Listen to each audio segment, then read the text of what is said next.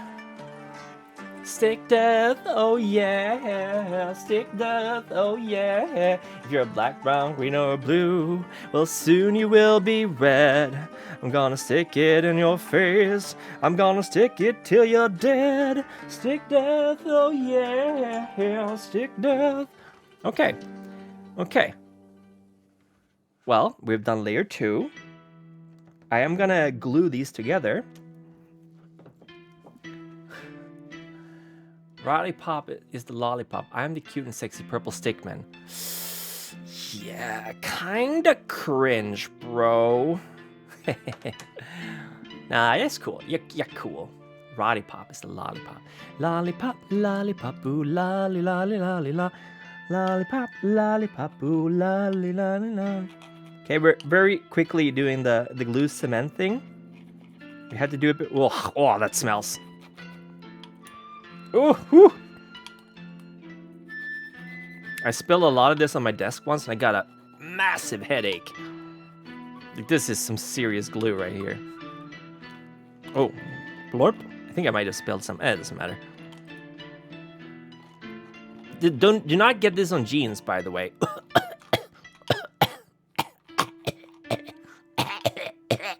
It stinks. Boss, it smells like garbage. It smells like rotten garbage, boss. Okay, let's make sure these all match up.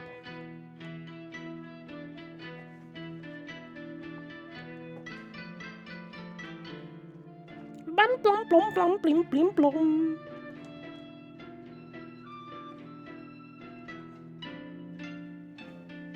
Oh no, it's not matched up properly. Okay.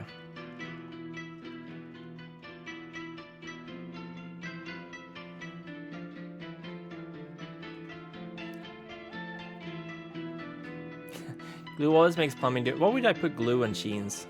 Jeans, not jeans. Bling bling blong, bling bling blong. That's the most epic theme ever made by man. It's all white keys. Did you know? Did you know, Dark Souls? His theme is all white keys, no black keys, because they're light. Bling bling blong, bling bling blong. Oh wait, we're missing a bead here. Hold on.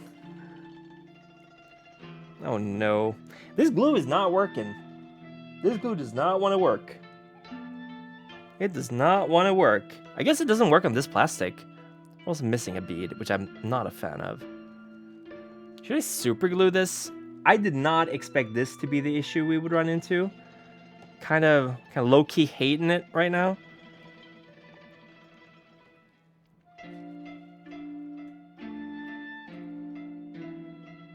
I had a bit of a super glue spill on my jeans once, and the spot started smoking from second reaction. Yeah. Jeans, yeah. You don't wanna glue your jeans. It's a common beginner mistake. You don't wanna glue your jeans. We're gonna definitely start smoking. Definitely smoking. Yeah, definitely smoking. Smoking, definitely smoking. Let's put another yellow in here. Yellow.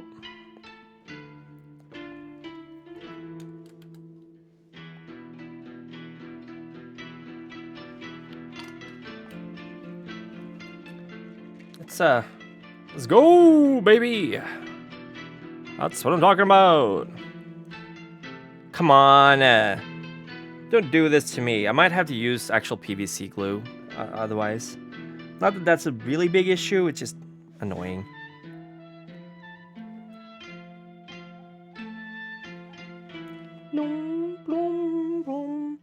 If you haven't seen Ningen to Kamifusen, it's humans in paper balloons.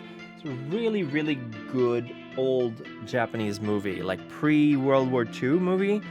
Ningen to Kamifusen. It's very, very good. Oh no, I should have used brown in the back. Oh, I'm dumb. Yeah, I used green instead. Oh well. Chemicals. Okay, well, we're gonna...